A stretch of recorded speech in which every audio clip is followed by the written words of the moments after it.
Yo, what's up? Welcome back to another episode of The Sauce. I got an NBA video for you here. I'm recording this during the third quarter of the Packers-Titans game, which is not looking good for me. I have Packers -3. That's looking like it's going to... You know what, though? It's early. It's the third quarter. Still a lot of time. Not looking good, though. So let's talk some NBA. In this video, we got a good Eastern Conference matchup here. Bucks versus Sixers. Let's go. Welcome to The Sauce. The Sauce. Sauce.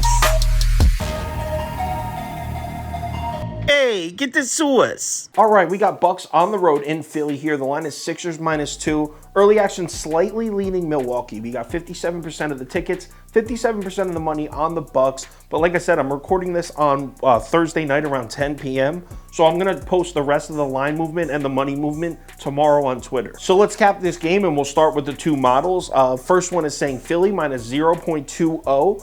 So it's basically telling us it's a pick 'em. So that means a very slight lean on Milwaukee.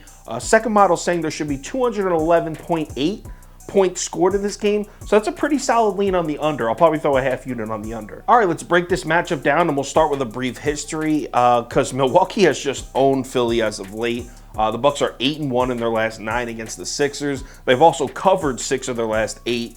So right off the bat, I'm leaning towards the Bucks before I even look at anything. All right, we'll start with the Bucks offense, and it really hasn't looked nearly as good as it has in years past. They're definitely missing Chris Middleton. On the year, they're just 21st in offensive efficiency and 23rd in efficient field goal percentage. And that's tough against a Philly team that's really starting to play some good defense. The Sixers are actually top 7 in the NBA in defensive efficiency. And things don't look any better for Milwaukee if you zero in on the three-point shooting. They're 7th highest in the NBA, 7th highest frequency of three-point shooting, but they're just 21st in efficiency from the three-point line. So Milwaukee's taking the outside shots, but they really haven't been falling for them. Want to know who's #1 in the NBA in defensive efficiency at the three-point line? The Philadelphia 76ers. Opponents are hitting just 33% of their shots from 3 against Philly. So how can Milwaukee get buckets in this game? Simple. Attack the basket. That is Philly's weakness. 28th in the NBA in defensive efficiency at the rim.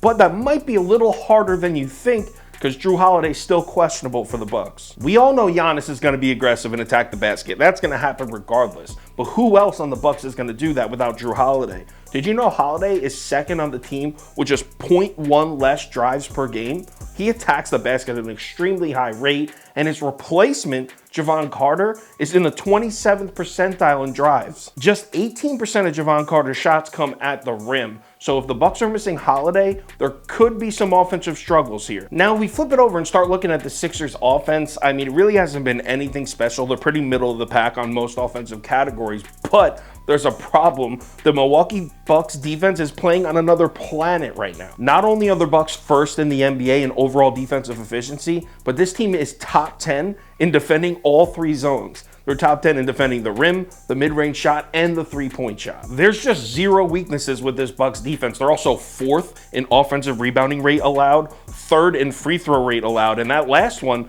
that's important when you're playing the Sixers, because we all know Joel Embiid is real good at getting to the free throw line. Speaking of Joel Embiid, before we make our pick, let's take a look at what happened in the last matchup between these two teams. Embiid had just 15 points on 6 of 21 from the floor. He did not play well at all.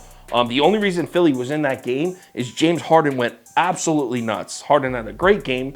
Philly doesn't have Harden. Harden's still out with a foot injury for at least another couple weeks. Without Harden out there helping to space the floor, puts even more pressure on Embiid against a really good Bucks defense.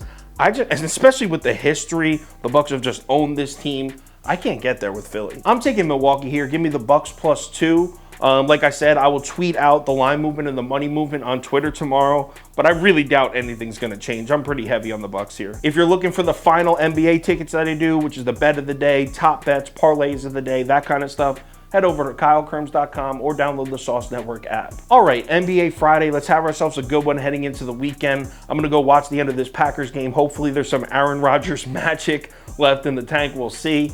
Everyone have a good one. I'll talk to you later.